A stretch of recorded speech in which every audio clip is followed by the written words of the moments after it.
Hello दोस्तों, आज आप सीटेट 2023 के लिए संस्कृत शिक्षण के क्वेश्चंस देखेंगे जो प्रीवियस ईयर क्वेश्चंस 2011 से लिया गया है और ये प्राइमरी लेवल का क्वेश्चंस है।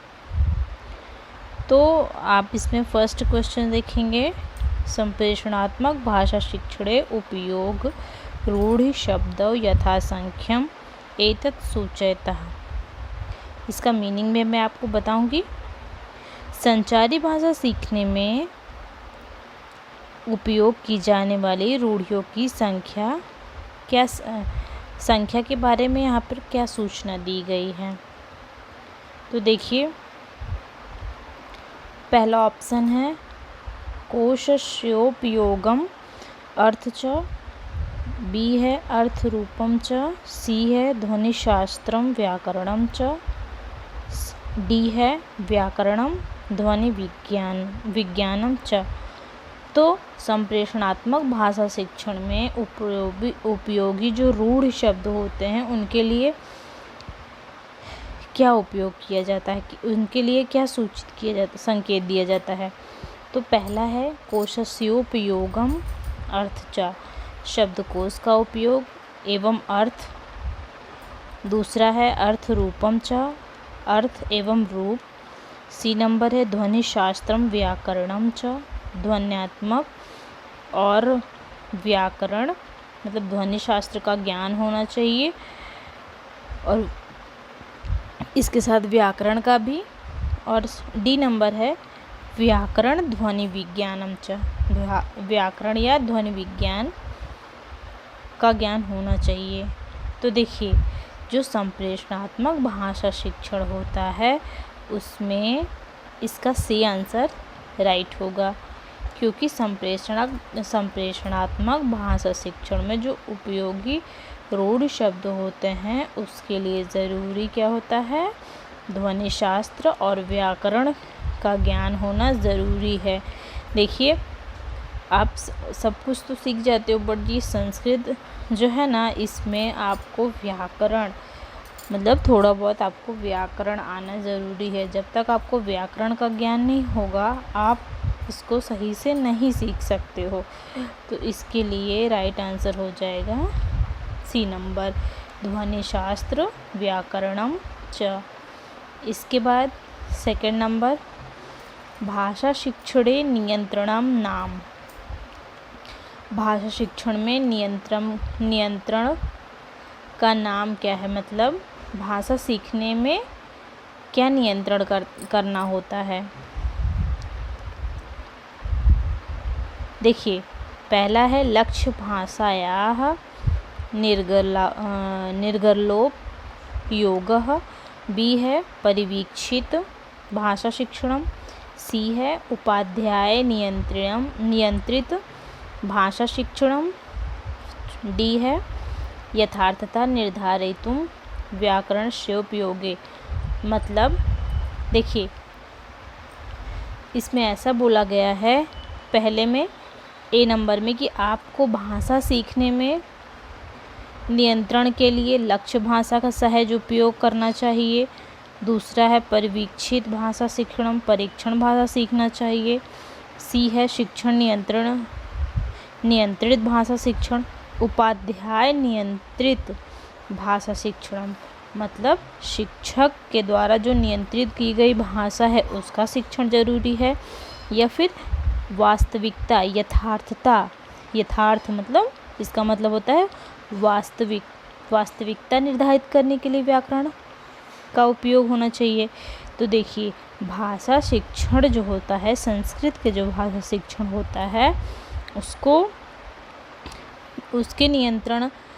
उसको नियंत्रण करने के लिए आपको वास्तविकता निर्धारित करने के लिए व्याकरण का उपयोग करना चाहिए। जब आप व्याकरण का उपयोग करोगे तब आप इस भाषा शिक्षण को, संस्कृत भाषा शिक्षण को अच्छे से सीख सकोगे। तो इसका डी आंसर सही होगा, मतलब सेकंड नंबर का डी आंसर सही होगा। थर्ड नंबर, छात्रैः कृता सर्वे भाषादोषा अध्यापकेव अध्यापकेन नैव शोधनीयाः यतः। थर्ड नंबर है मतलब छात्रों द्वारा की गई सभी भाषा संबंधी त्रुटियों को शिक्षक अध्यापकेन नैव शोधनीयाः यतः अध्यापक द्वारा नहीं ठीक किया जाना चाहिए। क्या जो छात्र जो होते हैं उनकी जो त्रुटियां होती हैं, छात्रैः कृताः छात्रों द्वारा की गई सर्वे भाषा दोषा सभी भाषाओं के दोष को अध्यापक के द्वारा नैव शोधनीयाः यतः क्यों उसको जो है ठीक नहीं किया जाना चाहिए। तदत्यंत दुष्करम यह बेहद कठिन है। प्रायो दोषा भाषा व बोधनम सूचयन्ति अधिकांश त्रुटियां भाषा की समझ को दर्शाती हैं। सी नंबर है दोष शोधनम भाषा बोधनस्य भागो न दोष का शोधन करना भाषा बोध का भाग नहीं है।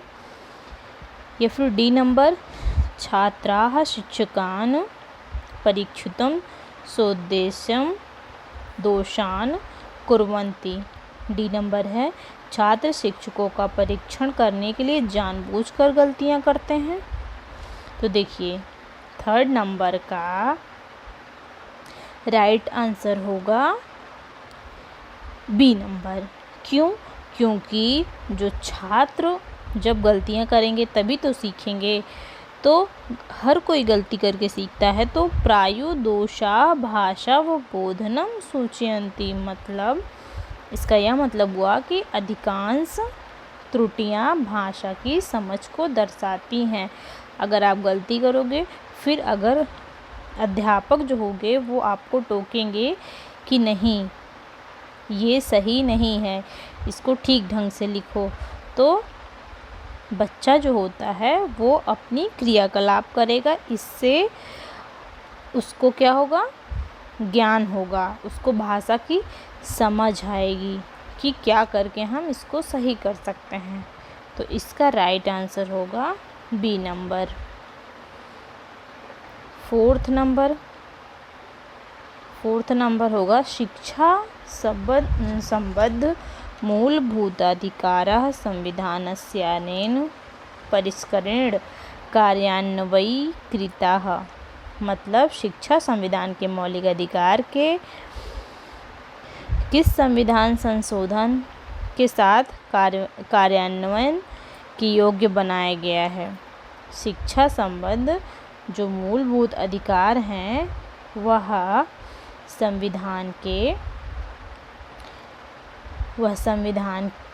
संविधान के किस संशोधन के कार्यान्वयन के योग्य बनाया गया है। तो फर्स्ट नंबर है संविधानस्य त्रयशीतित्वेन परिष्करेण। बी नंबर संविधानस्य षड्शीतित्वेन परिष्करेण। सी नंबर संविधानस्य त्रिनवतित्वेन परिष्करेण। डी नंबर संविधानस्य षण्वतित्वेन परिष्करेण।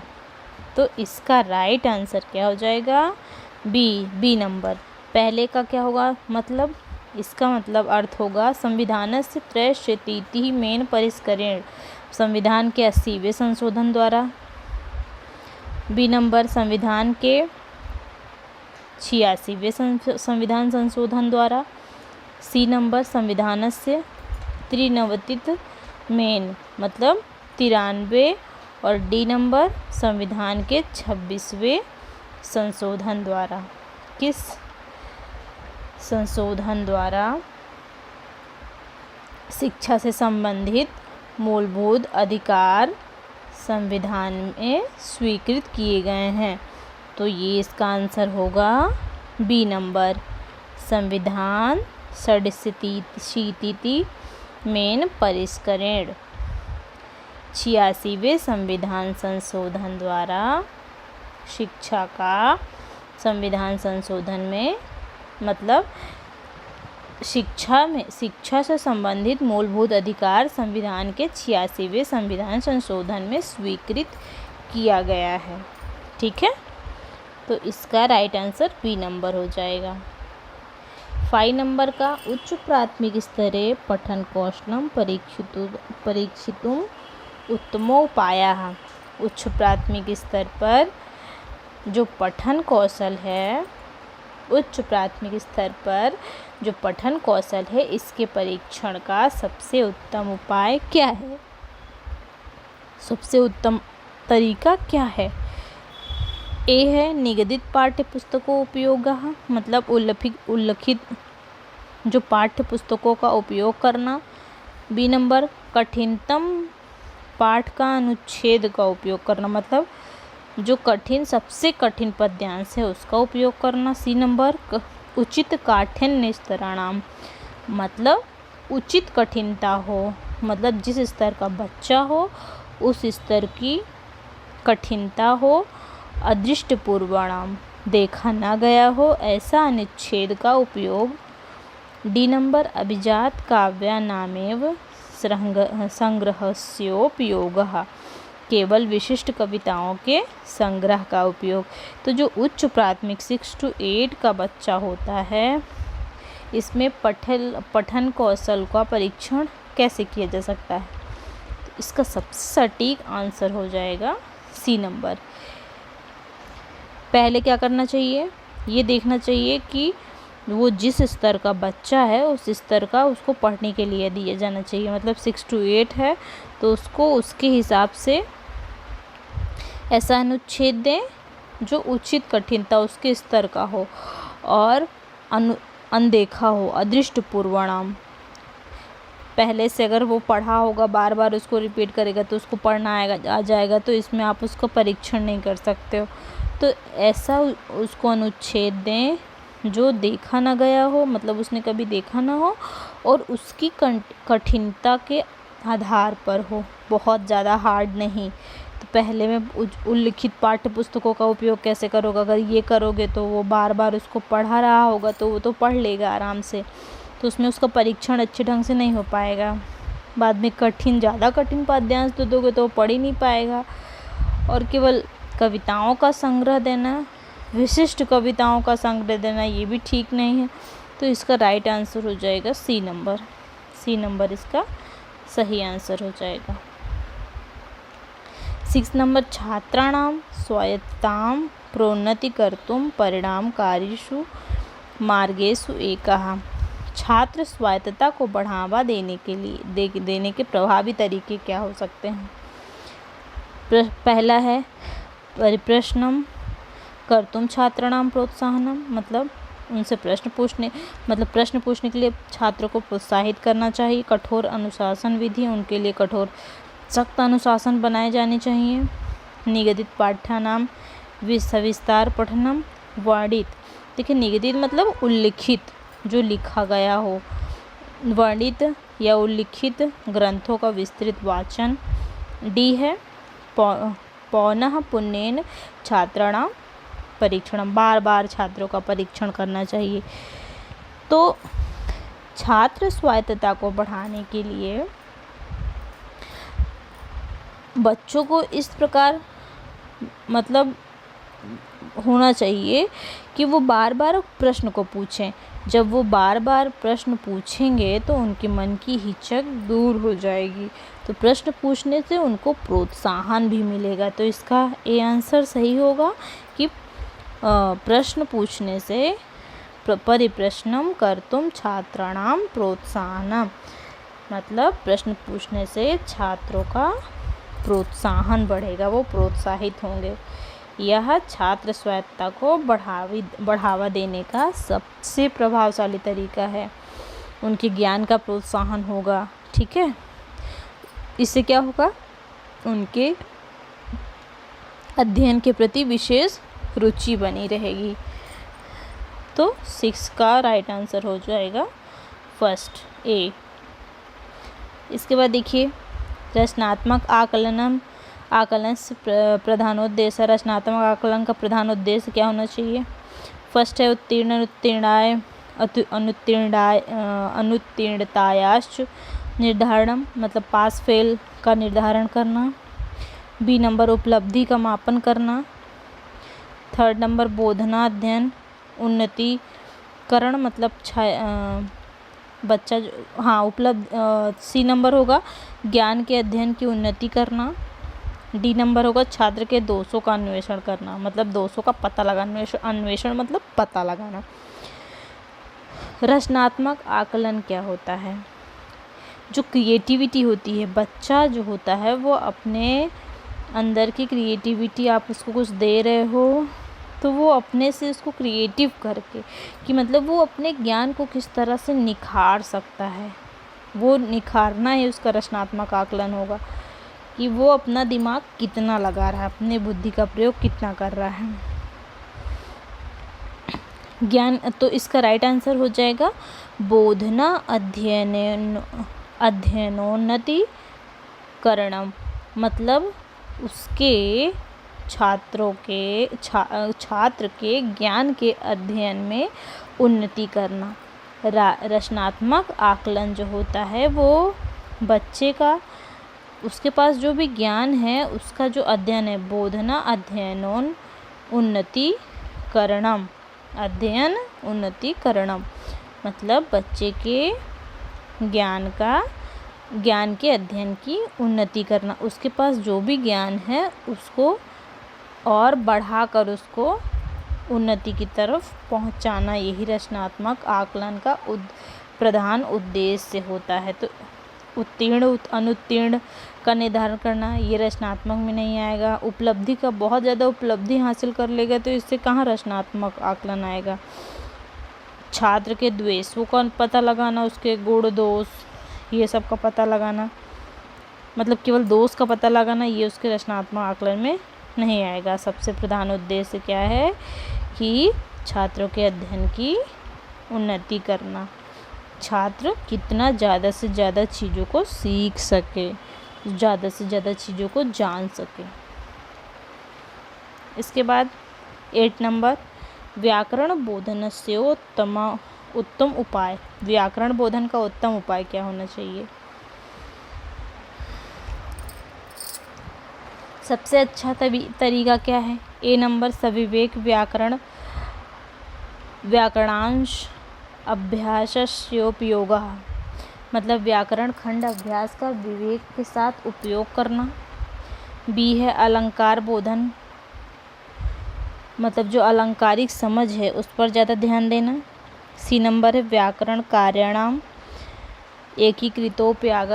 उपयोगः, व्याकरण कार्यों का एकीकृत उपयोग करना चाहिए। व्याकरण सूत्राणाम छात्रई कंठस्थीकरणम, व्याकरण सूत्रों को याद करना चाहिए।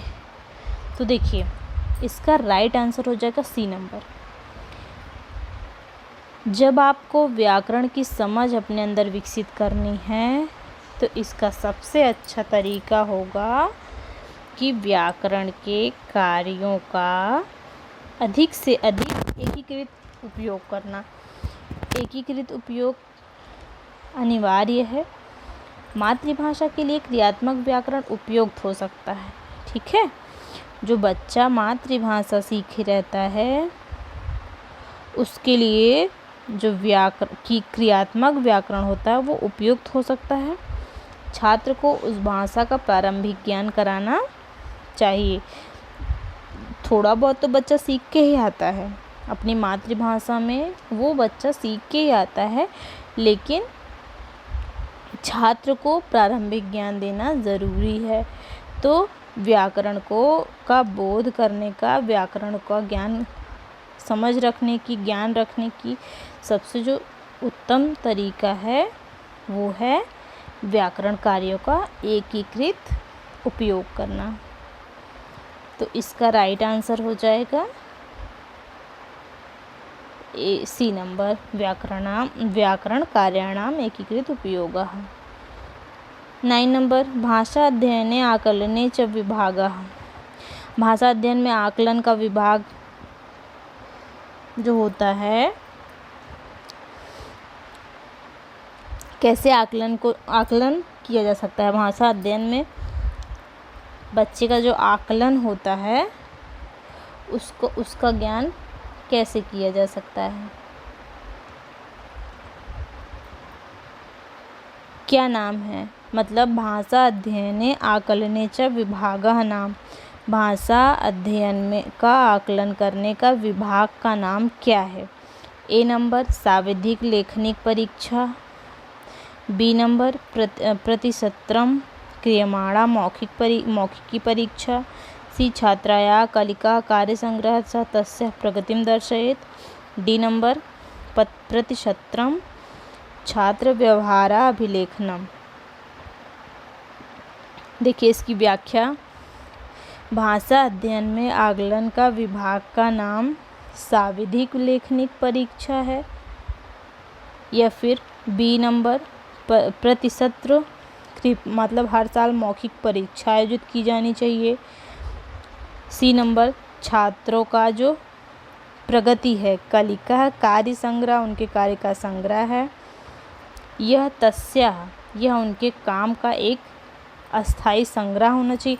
मतलब छात्रों का जो कार्य है उसका एक स्थायी, उनका जो प्रगति है उनका एक संक्षिप्त संग्रह होना चाहिए, यह उनके प्रगति को दर्शाता है। या फिर डी नंबर प्रतिशत्रम छात्र व्यवहार उल्लेखनम, प्रतिशत्र हर साल उनके छात्र के व्यवहार का अभिलेखन होना चाहिए। तो इसका देखिए सबसे सटीक आंसर हो जाएगा सी नंबर, छात्र की प्रगति दिखाने के लिए उनके काम का एक स्थायी संग्रह होना चाहिए। छात्राया कलिका कार्य संग्रह, छात्रों के का एक कार्य संग्रह होना चाहिए, यह तस्याः प्रगतिम दर्शयेत, जो उनके कार्य की प्रगति को दर्शाए। तो इसका राइट आंसर भाषा, देखिए पोर्टफोलियो में क्या होता है कि बच्चे का सारा रिकॉर्ड रखा होता है। जब कभी पेरेंट आएंगे या फिर कोई स्कूल में ही किसी ऑफिशियल काम के लिए ज़रूरत पड़ती है, तो अगर कोई उससे पूछता है तो उसको खोलकर टीचर जो होते हैं वो बच्चे की सारी चीज़ों की व्याख्या कर सकते हैं। तो और फिर उनमें क्या कमी हो रही है, क्या अच्छाई है, उनकी चीज़ों को कैसे बढ़ाया जा सकता है, मतलब कुछ गड़बड़ियां हैं, जो कमियां हैं उसको कैसे सही किया जा सकता है। इससे बच्चे का विकास जो होगा वो जल्दी होगा, वो हमें पता रहेगा कि बच्चा कहाँ पर वीक है, कहाँ पर उसको वो सही समझ रखता है। तो इससे बच्चे के अंदर बच्चे की जो प्रगति है उसमें आसानी रहेगी। इसका राइट आंसर हो जाएगा सी नंबर, छात्राया कलिका कार्य संग्रह तस्याः प्रगति दर्शयेत। 10 नंबर इतिवृत्ता अभिलेखनस्योपयोगः। इसका क्या मतलब होगा कि इतिहास अभिलेखों का उपयोग कहाँ किया जा सकता है? इतिवृत्त अभिलेखन का उपयोग कैसे किया जा सकता है? ए नंबर शैक्षणिक क्षेत्राणां प्रशस्यता, बी नंबर जीवनस्य अभिवृत्तीनां मौल्यानां जीवनकौशलानां आकलनम, सी नंबर छात्राणां क्रियात्मक आवश्यकतानां विश्लेषणम, डी नंबर भाषिक नैपुण्य आकलने सहायम। तो देखिए ए नंबर शैक्षिक क्षेत्रों की सराहना करना, इतिवृत्त लेखन अभिलेख का उपयोग किस प्रकार किया जा सकता है? जो शैक्षिक क्षेत्रों उनकी सराहना करके, बी नंबर जीवन की अभिवृत्तियों मौलिक जीवन कौशल का आकलन करके, सी नंबर छात्राणां क्रियात्मक आवश्यकतानां विश्लेषण, छात्रों के क्रियात्मक आवश्यकता का विश्लेषण करके, डी नंबर भाषिक नैपुण्य आकलने सहायम, मतलब भाषाई दक्षता की गणना में सहायक होते हैं। इतिहास अभिलेख का उपयोग जो होता है वो इसका सटीक आंसर हो जाएगा बी नंबर। जीवन के दृष्टिकोण से मूल्य और जीवन कौशल का आकलन करना, मतलब जो मौलिक जीवन में कुशलता है उसके आकलन से संबंधित होता है। इतिवृत्तात्मक अभिलेख, ठीक है, जीवन की मौलिकता और उसमें क्या कुशलता है, इसका जब आकलन किया जाता है तो वो ही इतिवृत्तात्मक अभिलेख से संबंधित होता है। तो इसका राइट आंसर हो जाएगा बी नंबर।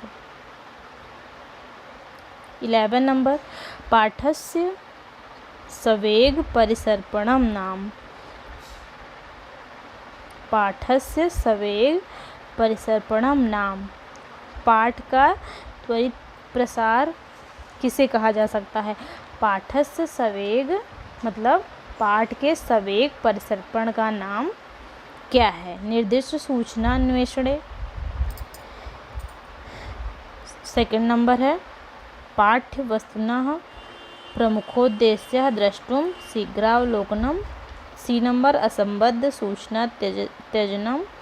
डी नंबर मंदम मंदम सावधानम च पाठस्य पठनम। ए नंबर निर्दिष्ट जानकारी या फिर अन्वेषण खोज करना। पाठ के सवेग परिसर्पण का नाम। बी नंबर पाठ का मुख्य उद्देश्य देखने के लिए एक त्वरित अवलोकन। त्वरित मतलब जल्दी जल्दी अवलोकन करना। पाठ के वस्तुओं के प्रमुख उद्देश्यों का एक अवलोकन या फिर असंबद्ध सूचना त्यजनम, अप्रासंगिक जानकारी को छोड़ना।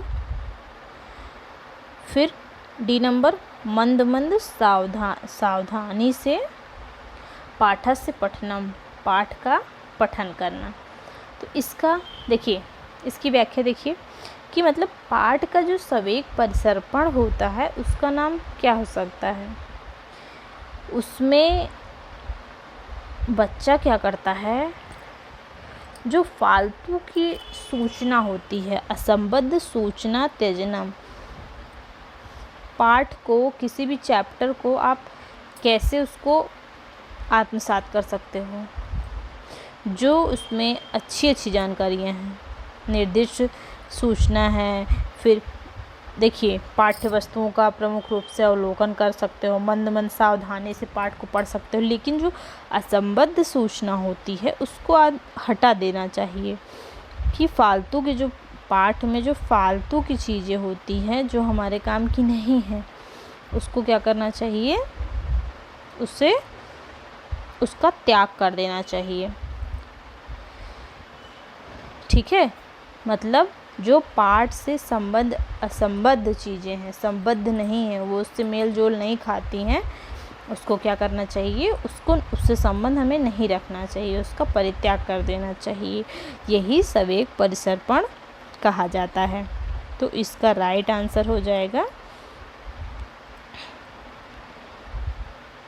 सी नंबर, असंबद्ध सूचना त्यजने। 12 नंबर, कक्षायां शिक्षिका विविधान उपायान प्रक्रियाश्च एतदर्थम उपयुञ्जिताः। ए नंबर स्ववैदग्ध प्रदर्शयितुं। बी नंबर परिणामकारितया छात्रान् आकलयितुं। सी नंबर शीघ्रं पदोन्नतिं स्थिरीकर्तुं। डी नंबर विविध छात्रा प्रकाराणाम आवश्यकता पूरयितुं। तो देखिए 12 नंबर, कक्षायाम शिक्षिका, कक्षा की जो शिक्षिका है, विविधान उपायान, विविध उपायों का, व प्रक्रियाश्च, प्रक्रियाओं का, विविध उपाय और प्रक्रियाओं का, एतदर्थम उपयुञ्जिता, प्रयोग करती हैं, जो इस प्रकार है। मतलब कक्षा में जो शिक्षिका होती है वो विविध उपाय प्रक्रियाओं का कैसे उपयोग करती है? स्ववैदग्ध प्रदर्शयितुं, कक्षा में अनेक प्रकार स्ववैदग्ध्यम प्रदर्शयितुं, अपनी विशेषता को प्रदर्शित करके, सिर्फ अपनी विशेषता को प्रदर्शित करके। बी परिणामकारितया छात्रान् आकलयितुं, परिणामों के आधार पर छात्रों का मूल्यांकन करके। सी शीघ्रं पदोन्नति स्थिरीकर्तुं, शीघ्र पदोन्नति को स्थिर करने के लिए। मतलब प्रमोशन लेने के लिए, या फिर विविध छात्र प्रकाराणाम आवश्यकता पूरयितुम।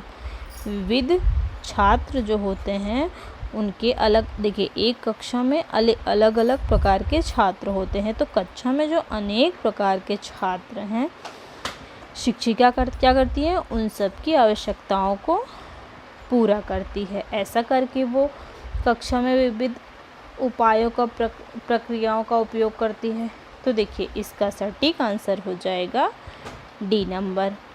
जो कक्षा है उसमें जो शिक्षिका है, टीचर हैं, वो विविध उपायों और प्रक्रियाओं का उपयोग करके कक्षा में अनेक प्रकार के जो बच्चे हैं उनकी आवश्यकताओं को पूरा करती है। ठीक है, हर एक जगह से अलग अलग बच्चे आए होते हैं, तो टीचर को क्या करना चाहिए, उनको ध्यान में रखते हुए कार्य करना चाहिए कि विविध छात्रों की आवश्यकताओं को ध्यान में रखते हुए उनकी आवश्यकता को पूर्ण करना चाहिए। इसका राइट आंसर डी नंबर हो जाएगा। 30 नंबर, चित्रांकने पाई चार्ट मध्ये च पद विषयम् उपयुज्य प्रबंधं रचयितुं यदा छात्रा प्रधानोद्देश्यं भवति। मतलब चित्रांकन में विषय के संबंध, पाई चार्ट मध्य प्रद विषय से संबंध, पाई चार्ट के मध्य चित्रांकने पाई चार्ट मध्ये च प्रद विषयम् उपयुज्य प्रबंधं रचयितुं यदा छात्रा प्रधानोद्देश्या भवति। चित्रांकन में विषय से संबंध पाई चार्ट उनके मध्य प्रदान करके तथा उनके उपयोग प्रबंधम विषयम उपयुज्य प्रबंधम रचयितुम, उनके उपयोग का प्रबंध या उपाय करके जब छात्रों को का प्रधान उद्देश्य, मतलब छात्रों को निर्देशित करने का प्रधान उद्देश्य क्या होना चाहिए, विविध तंत्रई विस्तृताध्ययन, विविध प्रणालियों का विस्तृत अध्ययन होना चाहिए, प्रशंसा द्वारा सृजनात्मकता या पोषणम, प्रशंसा के माध्यम से रचनात्मकता को बढ़ावा देना चाहिए। सी नंबर, शब्दावल्या पोषणाय साहित्य कौशलम प्रविधि, शब्दावली के पोषण के लिए साहित्यिक कौशल को बढ़ावा देना चाहिए। या फिर चित्रांकन शब्द रूपेण विषयाणाम परिवर्तनम, चित्रांकन का शब्द के रूप में विषयों का परिवर्तन करना चाहिए।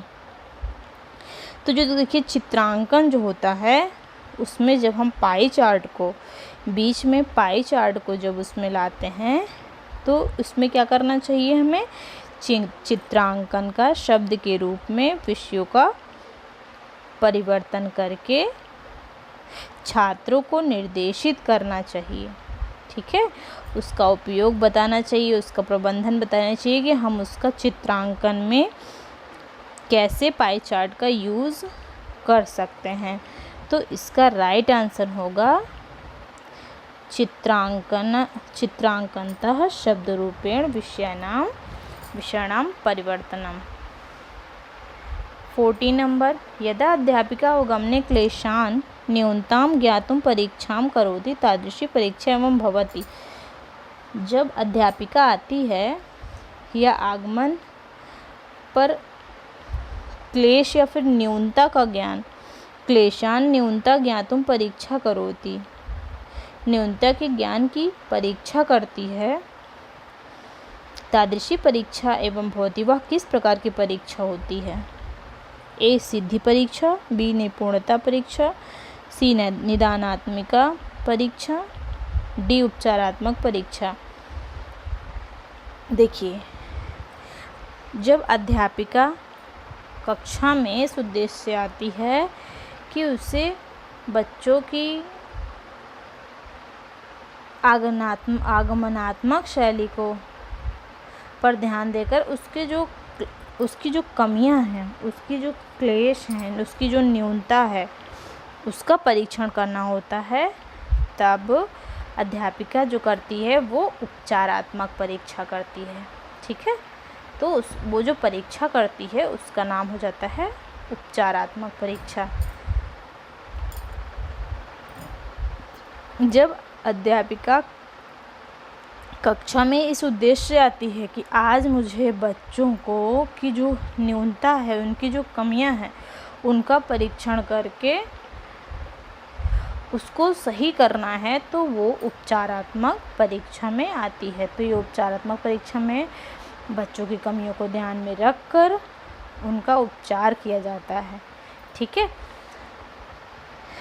इसके बाद देखिए 15 नंबर, छात्रा कथायां अंतः अंतं परिवर्त्य कथा पुनर्लेखी यदा निर्दिश्यन्ते तदा प्रधानोद्देश्य।